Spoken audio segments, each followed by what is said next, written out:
კულტურის სფეროს წარმომადგენლები სოლიდარობას უცხადებენ პროდასავლური პროტესტის დროს დაკავებულ პოლიტპატიმრებს და ოცნების მიერ დაწყებული რეპრესიების საპასუხოდ წინააღმდეგობის ახალ ტალღაზე საუბრობენ. თბილისის საქალაქო სასამართლოსთან შეკრებილმა ხელოვანებმა ერთობლივი განცხადება გააკეთეს, რა დროსაც საზოგადოებას მხნეობისკენ მოუწოდეს და თქვეს, რომ ქართული ოცნების უკანონობასთან შეგუებას არ აპირებენ.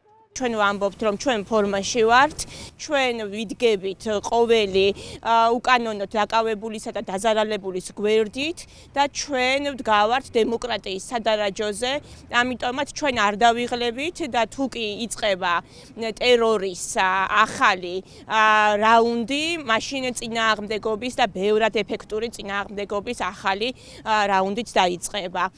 საზოგადოებას კი მივმართავთ და ვთხოვთ მხნეობას, მხარდაჭერას, სოლიდარობას, წინააღმდეგობა აუცილებლად გაგრძელდება. დღეს ჩვენ ვხედავთ და ჩვენ თვალწინ მიმდინარეობს სასამართლოს მხრიდან კანონობის დაკანონება, ხოლო ხელისუფლების მხრიდან ძალადობის ნორმალიზება.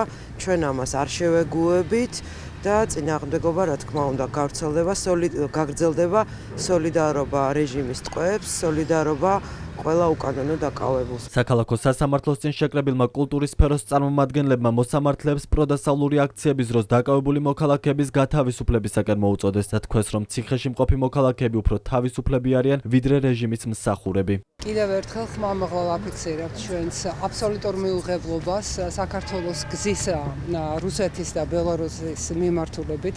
ჩვენი პროტესტი იქნება შეუწყვეტელი და ისეთივე აბსოლუტურად პროპორციულად და ადეკვატურად უპასუხებთ ხელისუფლების ყველა ძალადობრივ ნაბიჯს. დღეს საქართველოში სასამართლო იქცა ფარსად.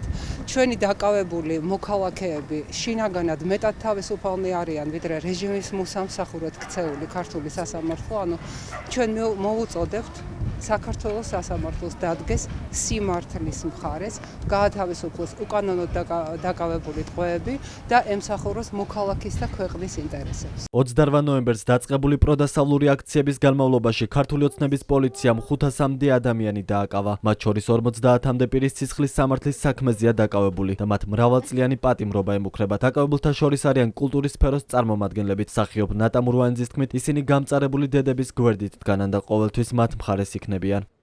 ყველაზე დიდი ალბათ სიხარული არის ის, რომ ჩვენ გვიშვებენ ჯერ კიდევ სასამართლო პროცესებზე, რაც სულ არ გამიკვირდება, რომ ხვალიდან შეიცვალოს. ჩვენ არ შეიძლება ჩემი პროფესიის წარმომადგენელი მეათე სასამართლოს ესწრებოდეს. არ შეიძლება. ჩვენ ვუცხადებთ სოლიდარობას ყველა პატიმარს, უკანონოდ დაპატიმრებულ პატიმარს. ჩვენ ვართ მხნეთ და ამ შემთხვევაში უკვე როგორც მოქალაქე და როგორც დედა ვამბობ ამას, ჩვენ ვართ გამწარებული დედების მხარეს და მათ ყოველთვის გავუმაგრებთ ზურგს.